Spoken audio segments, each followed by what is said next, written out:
بتعملي الزبادي بتبوظ منك والزبادي سعرها عالي. تعالي هقولك ازاي تعملي من لتر لبن واحد بس اكتر من 7 كوبايات، وسوبر سوبر توفير. وهو ده وقتها. كل عام وانتم بخير. هل هلال شهر رمضان المبارك. وطبعا ما يحلاش الصيام من غير كوباية الزبادي. في الاول يا حبايبي هنقول بسم الله ونصلي على رسول الله. معايا لتر من اللبن الحليب. انا هنا قسمته على نصفين. خدت النص الاول هبتدي ان انا اشتغل فيه، هعمل زبادي بلدي طبيعي من غير سكر. طبعا لك الحرية لو حابة تضيفي سكر. الخميرة هتكون علبة زبادي بلدي سادة. هاخد معلقة كبيرة للنص لتر لبن او الحليب حسب البلد اللي بتشوفوني منها. بالهاند بلندر او في الخلاط هاخد ضربة كده علشان كله يتجانس مع بعضه ويكون الفوليوم بتاعها ويكون متجانسين مع بعض.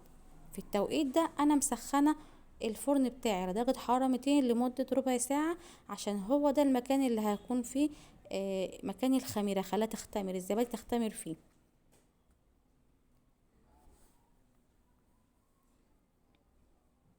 ضربت بالهاند بلندر لحد ما بقى معايا فوليو. شايفين الفوليو وشايفين الفقاعات ديت.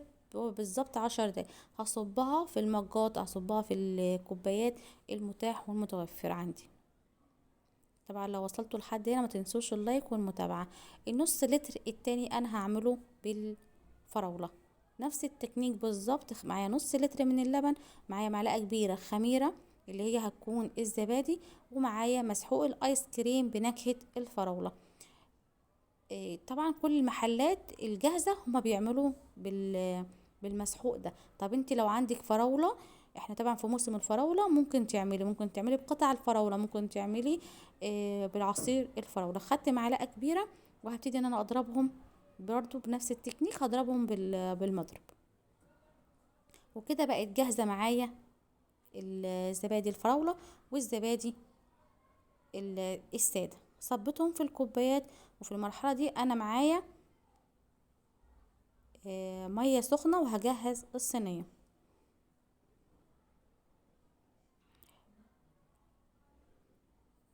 تقريبا الكيلو او اللتر من اللبن عمل معايا 7 كوبايات كبار. شايفين بالحجم ده.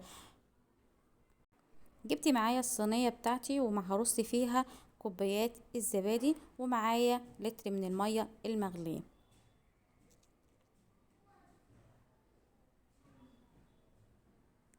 بسم الله ما شاء الله، يعني الكمية محترمة. لتر اللبن عامل كمية محترمة.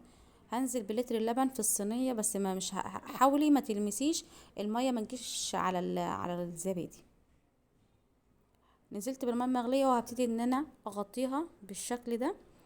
تقريبا نصها متغطي وهغطيها على كده وهسيبها في الفرن تختمر مش اقل من.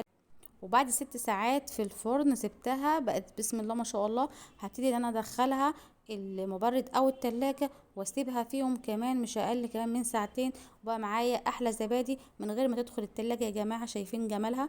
شايفين متماسكة جدا جدا ازاي؟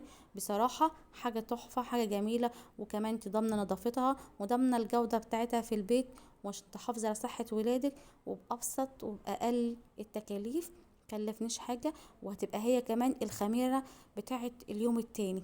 فانا كده سوبر سوبر توفير. وطبعا يا حبايبي لو عجبكم الفيديو متنسوش اللايك والمتابعة عشان يوصلك كل جديد.